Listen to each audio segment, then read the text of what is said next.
मुख्यमंत्री कृषक दुर्घटना कल्याण योजना के अंतर्गत आपको 5 लाख रुपए का चेक इस मंच के माध्यम से आप सभी की लगातार तालियां अपेक्षित हैं। बाढ़ प्रभावित परिवारों को चेक सबसे पहले शिवराम 1,20,000 का चेक। सर्वजीत, आप सभी तालियां लगातार बजाते रहें। उद्यम विकास के अंतर्गत मुख्यमंत्री युवा स्वरोजगार योजना सत्येंद्र कुमार 10 लाख रुपए का चेक।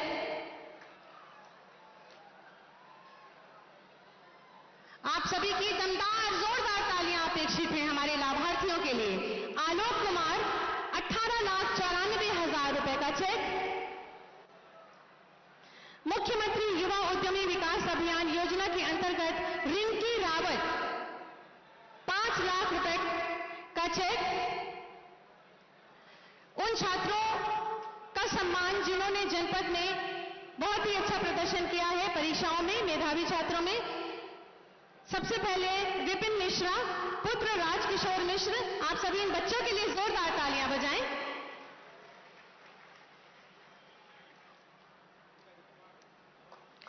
आप सभी लगातार तालियां बजा के इन बच्चों की हौसला अफजाई करें। शिवांश सिंह पुत्र आलोक कुमार सिंह। ज्योति पांडे पुत्री राजेंद्र प्रसाद पांडे। साहिब आलम पुत्र नूर आलम और आशीष यादव पुत्र शोभाराम यादव। आप सभी को बहुत सारी शुभकामनाएं और बधाई। बहुत बहुत धन्यवाद, आभार माननीय मुख्यमंत्री जी। विरासत और विकास के मूल मंत्र के साथ माननीय मुख्यमंत्री जी की सकारात्मक सोच, अहर्निश कार्यशैली और प्रदेश के सतत विकास के दृढ़ संकल्प के परिणाम स्वरूप आज हमारा उत्तर प्रदेश विकास के आसमान पर सूर्य सा चमक रहा है। माननीय मुख्यमंत्री जी की प्रेरणा से जहां देशवासियों की आस्था और विश्वास को सम्मान मिल रहा है, वहीं युवाओं को रोजगार, उत्तम स्वास्थ्य, सबको शिक्षा, सुरक्षा, आवास, सुशासन से प्रदेश के चौतरफा विकास को भी विस्तार मिल रहा है। ऐसे ही तपस्वी, यशस्वी माननीय मुख्यमंत्री जी से विनम्र अनुरोध है, कृपया अपने आशीर्वचनों से हम सबका मार्ग प्रशस्त करें। जोरदार तालियों के माध्यम से माननीय का स्वागत करें।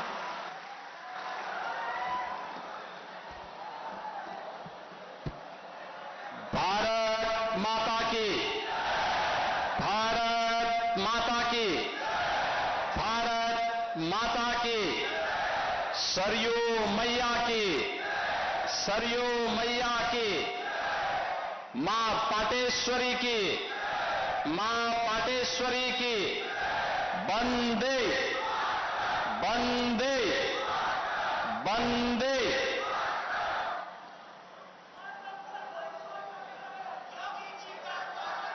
श्रावस्ती जनपद में 510 करोड़ रुपए के लोकार्पण और शिलान्यास के लिए आयोजित आज के समारोह में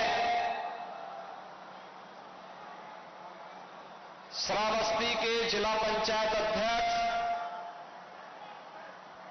पूर्व सांसद श्री दद्दन मिश्रा जी, श्रावस्ती के लोकप्रिय विधायक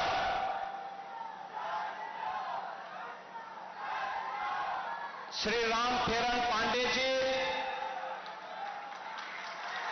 विधान परिषद के सदस्य श्री साकेत मिश्रा जी, भारतीय जनता पार्टी के जिला के अध्यक्ष श्री मिश्री लाल वर्मा जी, भारतीय जनता पार्टी और अन्य संगठनों के हमारे सभी पदाधिकारीगण, भारी संख्या में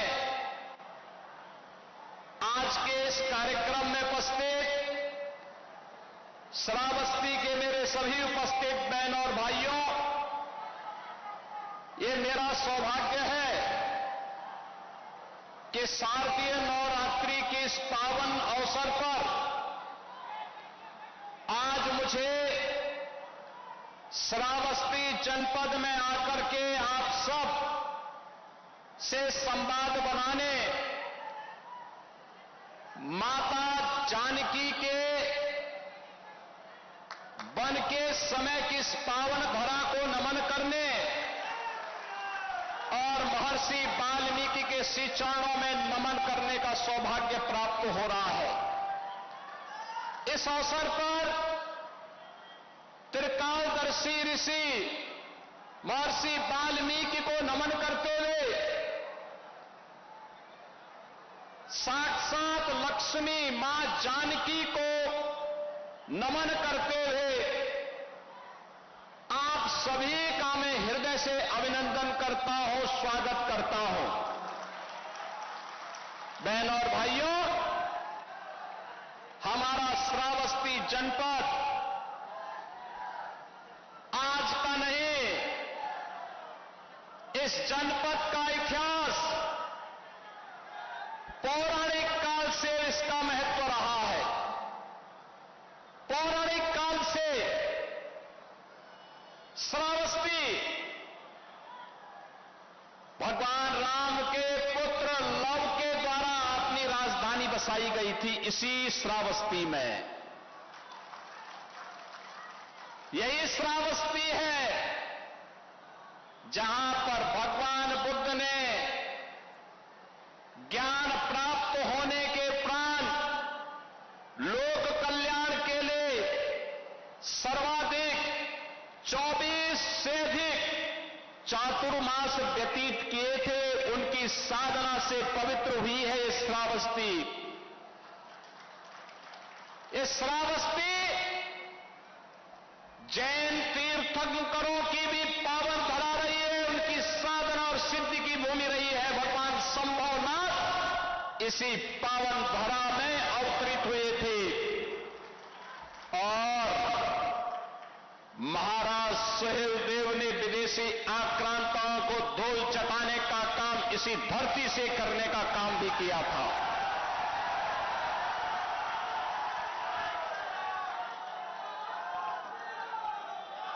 आज से 2000 वर्ष पहले महाराज चंद्रगुप्त मौर्य के समय श्रावस्ती भारत की आर्थिक गतिविधियों का केंद्र बिंदु था। पाटलिपुत्र से लेकर के तक्षशिला तक जाने वाला उत्तर पथ, उसका एक महत्वपूर्ण केंद्र श्रावस्ती हुआ करता था। ऐसे पौराणिक ऐतिहासिक दृष्टि से अत्यंत महत्वपूर्ण इस जनपद में आना किसी सौभाग्य से कम नहीं। और जब आए हैं तो शारदीय नवरात्रि और विजयादशमी का उपहार देकर के भी जाएं, यह अत्यंत महत्वपूर्ण है। आज इसीलिए हमारे जनप्रतिनिधिगण, माननीय विधायक रामफेरन पांडे जी, विधान परिषद सदस्य श्री साकेत मिश्रा जी, जिला पंचायत अध्यक्ष दद्दन मिश्रा जी, इन सबके सहयोग से जो योजनाएं जनपद श्रावस्ती को स्वीकृत हुई, उनका लोकार्पण और शिलान्यास हो रहा है। 510 करोड़ रुपए की लागत की परियोजनाएं एक साथ आपको प्राप्त हो रही हैं।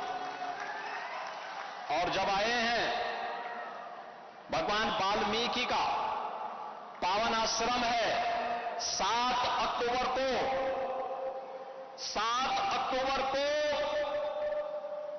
भगवान वाल्मीकि की पावन जयंती है।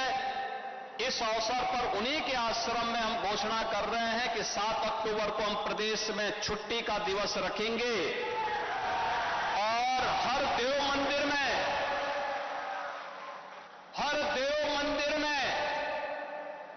7 अक्टूबर की तिथि को महर्षि वाल्मीकि के द्वारा बनाए गए रामायण, रचे गए रामायण का अखंड पाठ का भी कार्यक्रम होगा, जिसको प्रदेश का पर्यटन और संस्कृति विभाग आयोजित करवाएगा। यह हमारी विरासत है। हजारों वर्ष पहले भगवान राम के बड़े पुत्र लव ने अपनी राजधानी बना करके पूरे उत्तर भारत को अभय प्रदान किया था यहां के माध्यम से। ये प्रक्रिया लगातार चलती रही।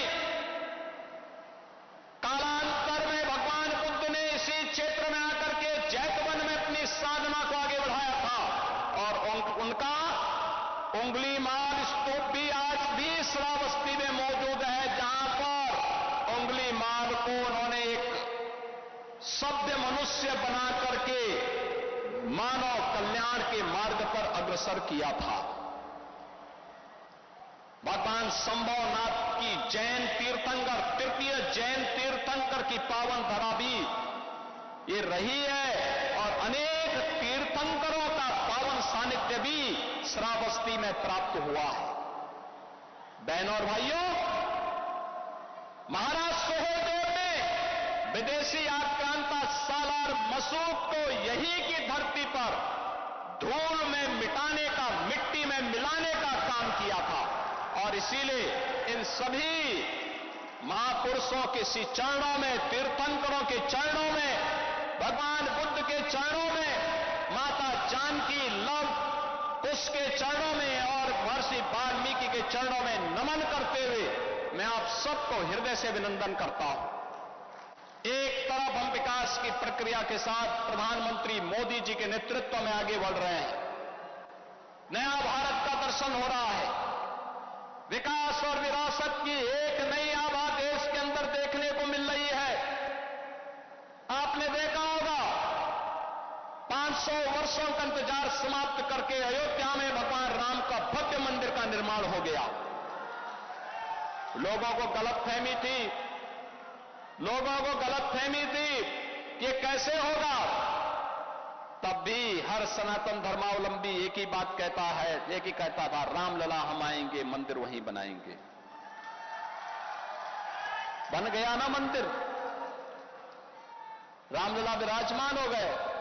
अयोध्या दुनिया की सबसे सुंदरतम पर्यटन नगरी के रूप में स्थापित हो रही है और अभी 19 अक्टूबर को दीपोत्सव का भव्य आयोजन इस बार फिर से अयोध्या में होने जा रहा है। उसकी तैयारी के लिए आप भी घर घर में दीपक जलाइए। ये नए भारत का दर्शन कराता है हमें। भारतीय संस्कृति जितनी समृद्ध होगी, भारत जितना मजबूत होगा, लोक कल्याण का और वैश्विक कल्याण का मार्ग उतना ही सशक्त होगा। आज प्रधानमंत्री मोदी जी के नेतृत्व में ये नया भारत दुनिया को यही संदेश दे रहा है। लेकिन कुछ लोग हैं जिनको शांति अच्छी नहीं लगती, कल्याण अच्छा नहीं लगता। जब भी कोई हिंदू पर्व और त्योहार आता है उनको गर्मी आने लगती है और उनकी गर्मी को शांत करने के लिए हमें पेंटिंग का सहारा लेना पड़ता है। बहनों और भाइयों, आपने देखा होगा महापुरुष किसी भी परंपरा में हो उनका सम्मान होना चाहिए।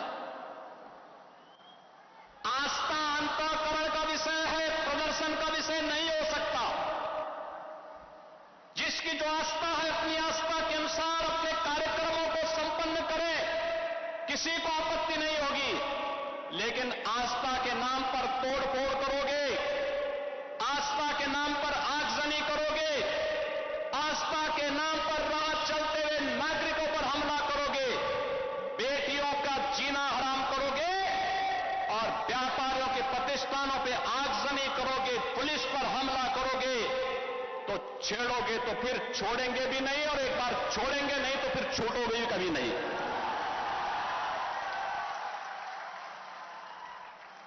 आपने देखा होगा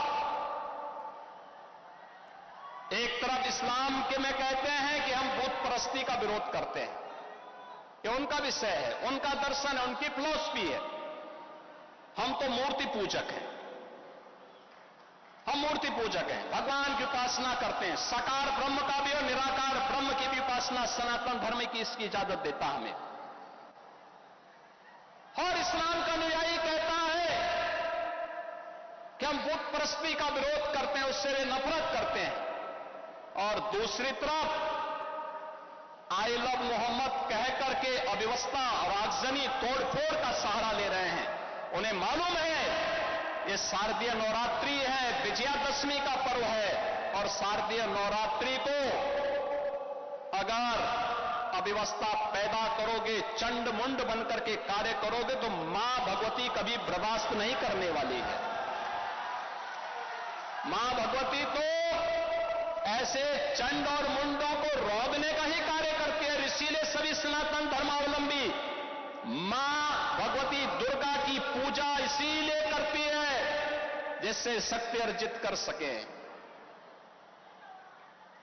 आपका उपासना आपका विषय, अंतःकरण का विषय होना चाहिए, चौराहे पर प्रदर्शन करने का विषय नहीं होना चाहिए। और इसीलिए हम लोगों ने कहा कि धर्मस्थलों पर माइक बंद होने चाहिए, अपने परमिशंस में आप बजाइए, दूसरों का जीना हराम बंद करिए।